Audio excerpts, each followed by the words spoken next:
My ex-wife's stepfather made my life miserable after our divorce, forcing me to flee to another country to protect my daughter and rebuild my life. My ex-wife's stepfather made my life miserable because I escaped to another country.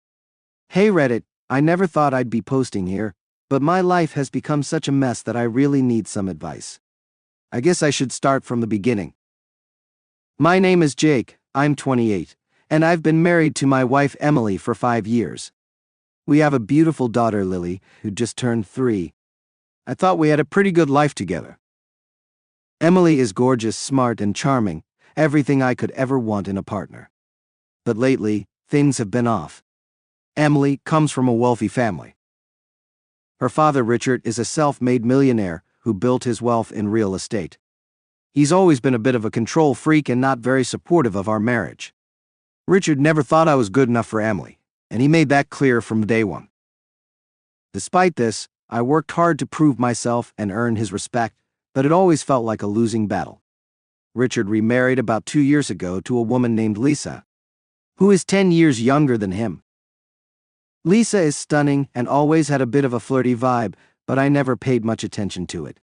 I figured she was just trying to fit into the family and make everyone feel comfortable. Little did I know how wrong I was. The trouble started about 6 months ago when Emily began acting distant. She was always on her phone, texting late into the night, and seemed more interested in her social life than spending time with Lily and me. Whenever I asked her about it, she brushed me off, saying I was being paranoid and insecure. I wanted to trust her, so I let it go. But then, strange things began happening. Emily would go out with friends and come back late, smelling like expensive cologne. She started buying new clothes, lingerie that I never saw her wear at home, and always seemed to have a reason not to be intimate with me. I felt like I was losing her, and I didn't know why. I confided in my best friend Matt, who suggested I do something I never thought I'd do: check her phone. I was desperate to know the truth, so one night while Emily was asleep, I took her phone and went through her messages. What I found shattered my world. There were texts from a contact saved as Mr. X. The messages were explicit and detailed their various rendezvous. My heart sank when I realized that Mr. X was none other than her stepfather, Richard. I couldn't believe what I was reading. The man who had always looked down on me was the one betraying me with my own wife. I felt a mix of anger, hurt, and confusion. How could she do this to me, to our family, and with her own stepfather? It was too much to process. I confronted Emily the next day, and at first, she denied everything. But when I showed her the messages, she broke down and confessed. She said it started as a way to get back at Richard for being so controlling, but it quickly spiraled out of control. Emily begged for forgiveness, swearing it was over, and that she wanted to make things right. She claimed she still loved me, and that our family meant everything to her. I wanted to believe her, but the betrayal was too deep. I didn't know if I could ever trust her again. In the midst of all this, I had to figure out how to protect Lily. She was my priority, and I didn't want her to grow up in a toxic environment. I decided to move out and stay with Matt while I figured out my next steps. Emily was devastated, but she agreed it was for the best. I also had to deal with Richard. Confronting him was one of the hardest things I've ever done. He didn't deny the affair and actually had the audacity to blame me, saying I drove Emily to it by being so mediocre. It took all my strength not to punch him in the face. Instead, I told him to stay away from my family, and that I would be seeking legal action.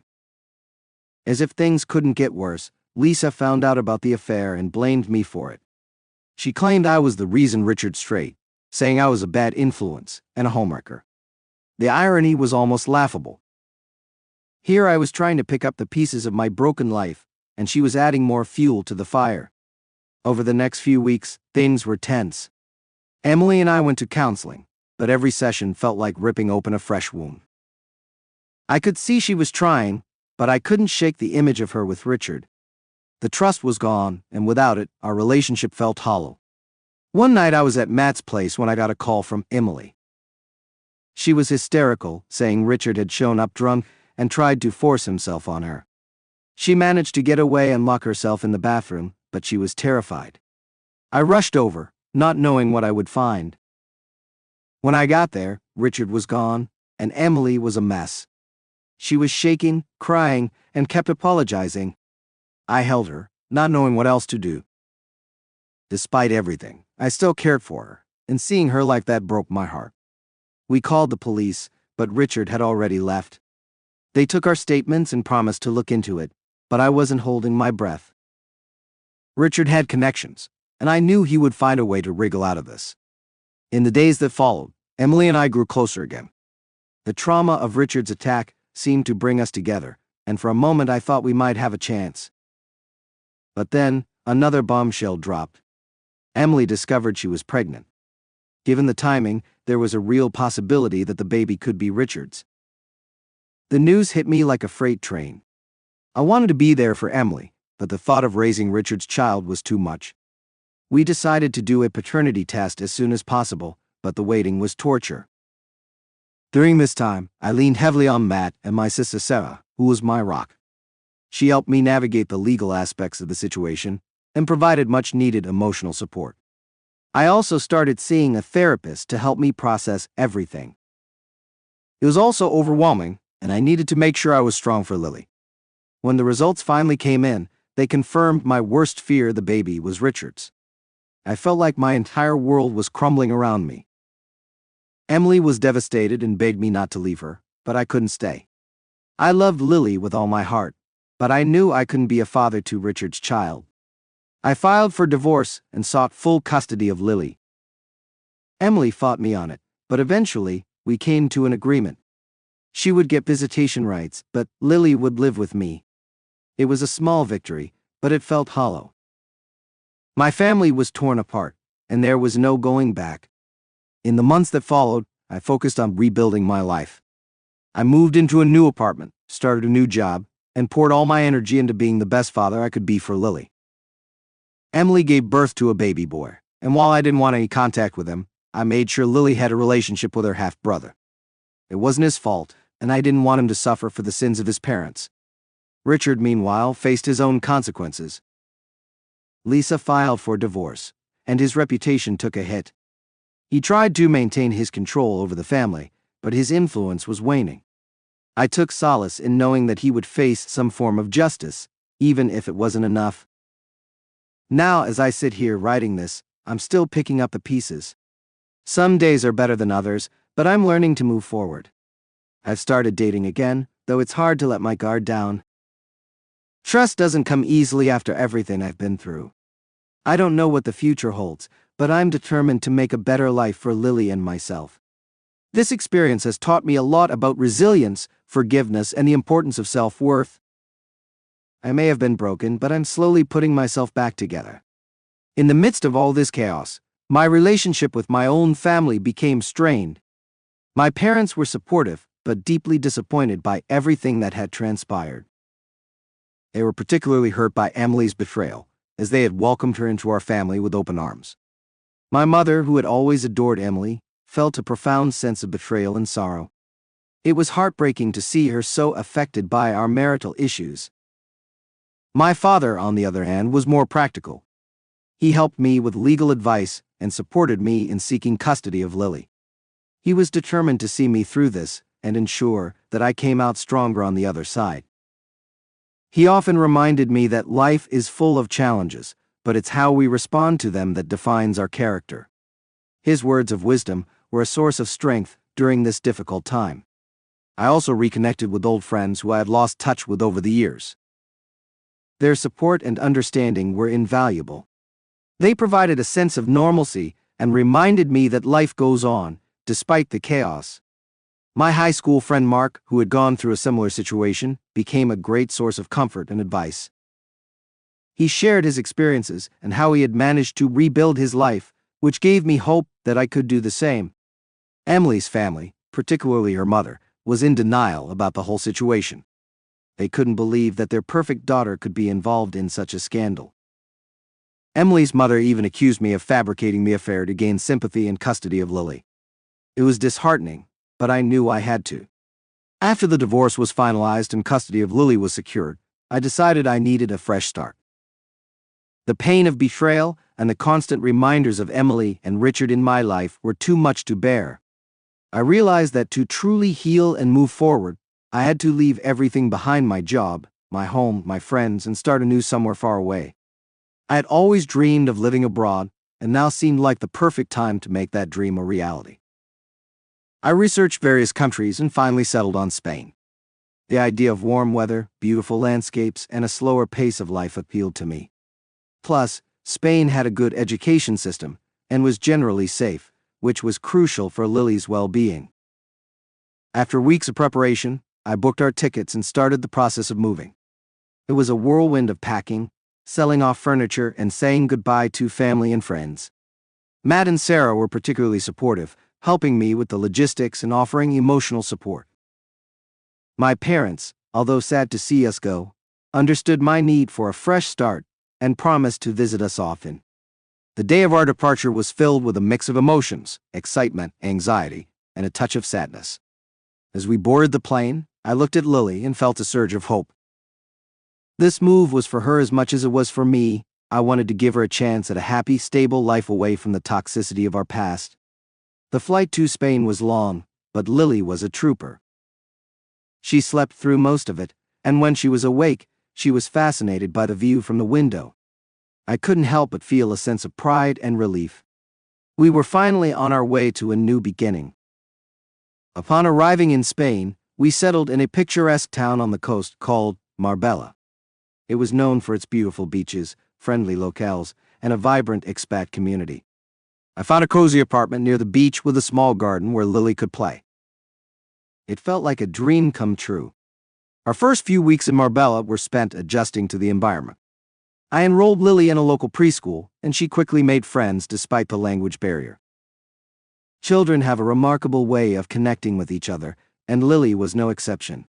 Seeing her happy and thriving gave me the motivation I needed to make our new life work. I also started taking Spanish classes to integrate better into the community. It was challenging at first, but I gradually improved. The locals were patient and encouraging, which made the learning process enjoyable.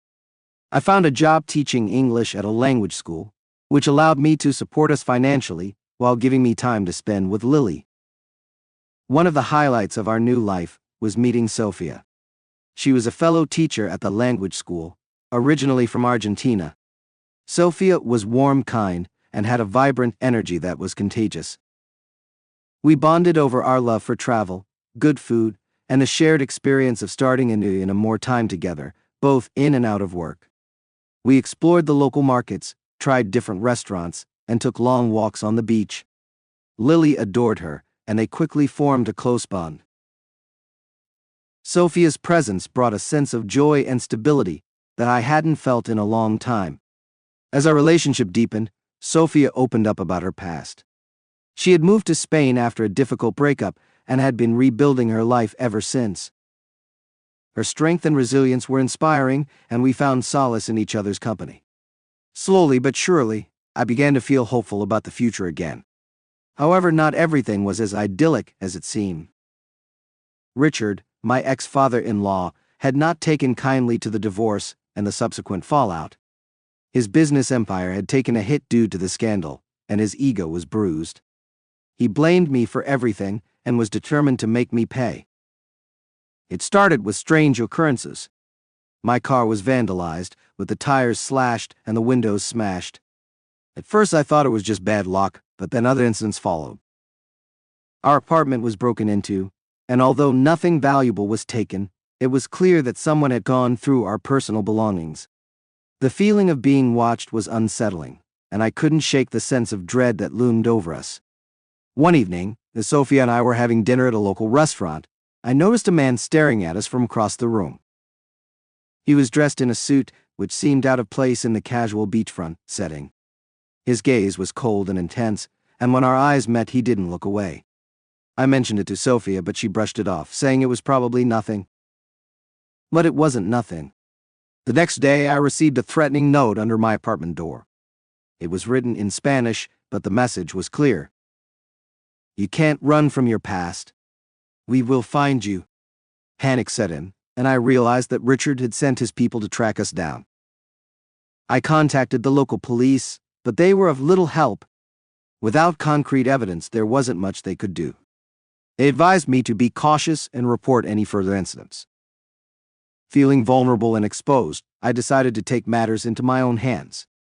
I reached out to an old friend, Carlos, whom I had met during my Spanish classes. Carlos was a former police officer who had retired to Marbella. He was well connected and had a reputation for getting things done. When I explained the situation, he agreed to help me. Carlos started by looking into the man from the restaurant. His contacts in the local law enforcement provided some leads, and it turned out the man was a private investigator from the UK, hired by Richard to keep tabs on me. Carlos suggested we lay low for a while and avoid drawing attention to ourselves. Despite our efforts to stay under the radar, the harassment continued. One night, as we were returning home from a weekend trip, we found our apartment in disarray. Someone had broken in again, but this time they left a clear message. Scrawled on the wall in red paint were the words "Leave or else." Fearful for our safety, I decided it was time to leave Marbella. With Carlos' help, we made arrangements to move to a more secluded village inland.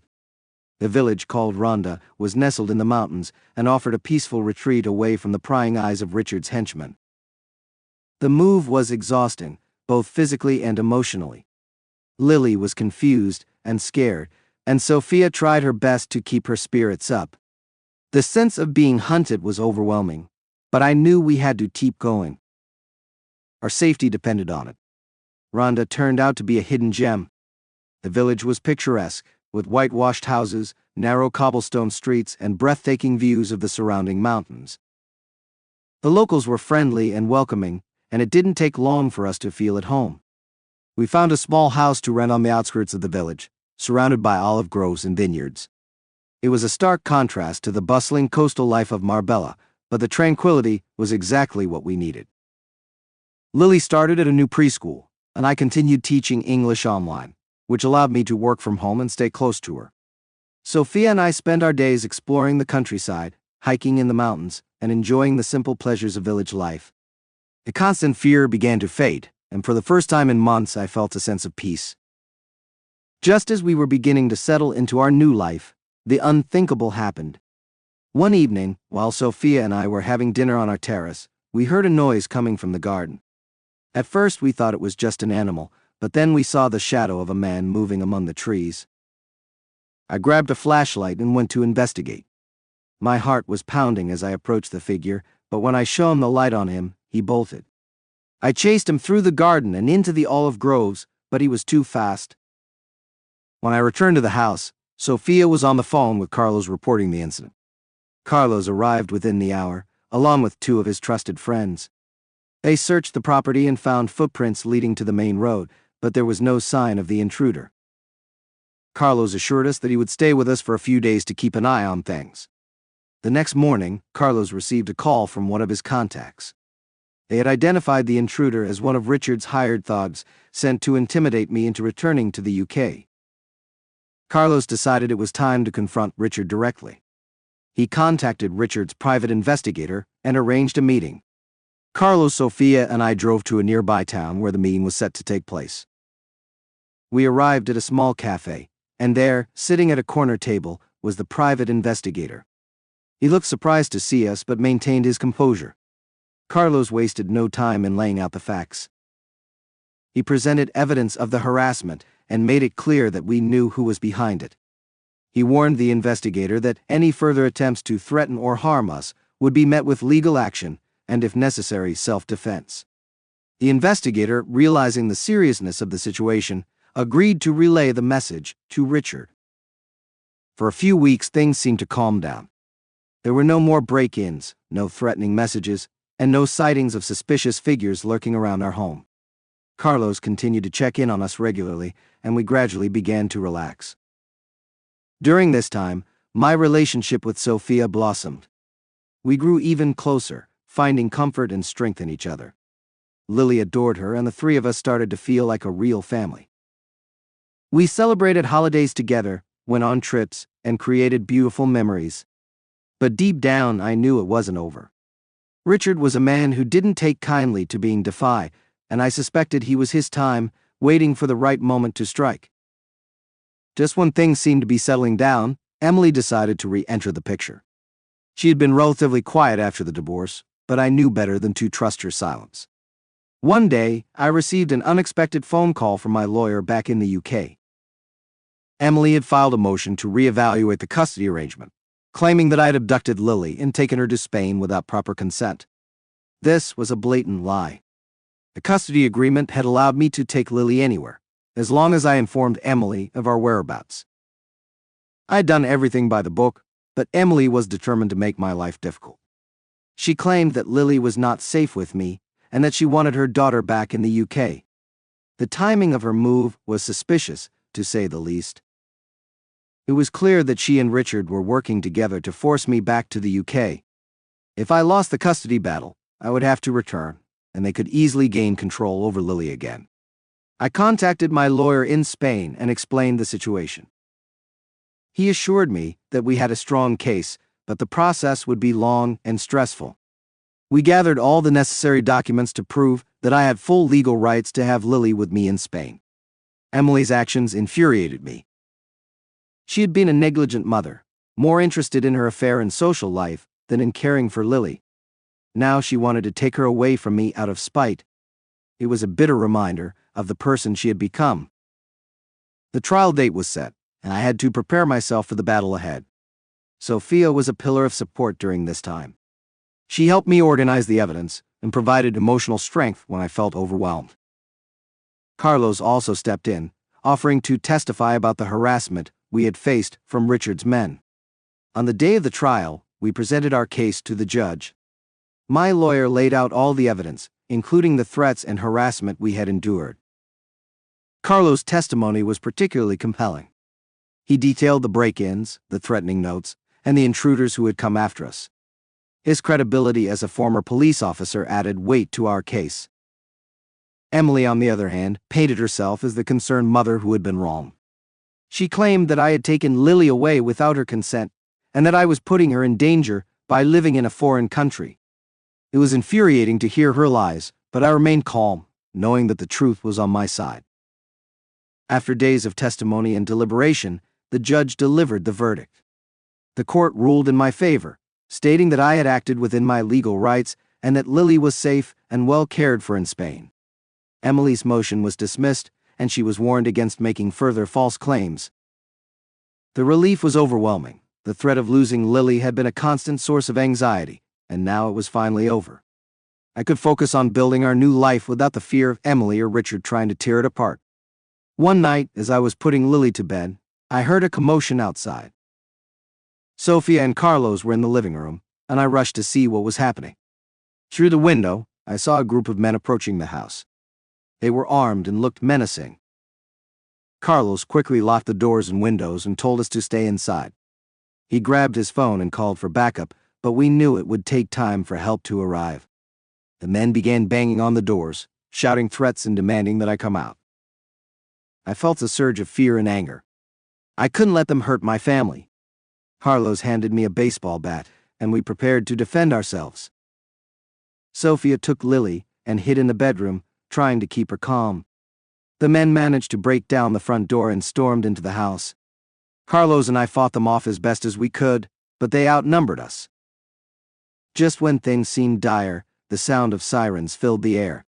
Carlos' friends had arrived, along with the local police. The intruders, realizing they were outmatched, fled the scene. The police managed to apprehend a few of them, and we later learned that they were indeed hired by Richard. The authorities took our statements and assured us that they would handle the situation. The ordeal was finally over. Richard was arrested and faced charges for harassment, conspiracy, and assault. His influence and power were no match for the legal system, and he was sentenced to prison. The nightmare that had plagued us for so long had come to an end. With Richard out of the picture, we were finally able to breathe easy. Carlos and his friends continued to keep an eye on us, but the threat was gone. Sophia and I decided to stay in Ronda, embracing the peaceful life we had found. Our love grew stronger with each passing day, and I found a sense of happiness and fulfillment that I had thought was lost forever. Lily thrived in her new environment, and I was grateful for the fresh start we had been given. I learned that no matter how dark and difficult things may seem, there is always hope. Life may throw challenges our way, but it's how we face them that defines who we are. I was broken, but with the support of those I loved, I managed to rebuild my life and find joy once again.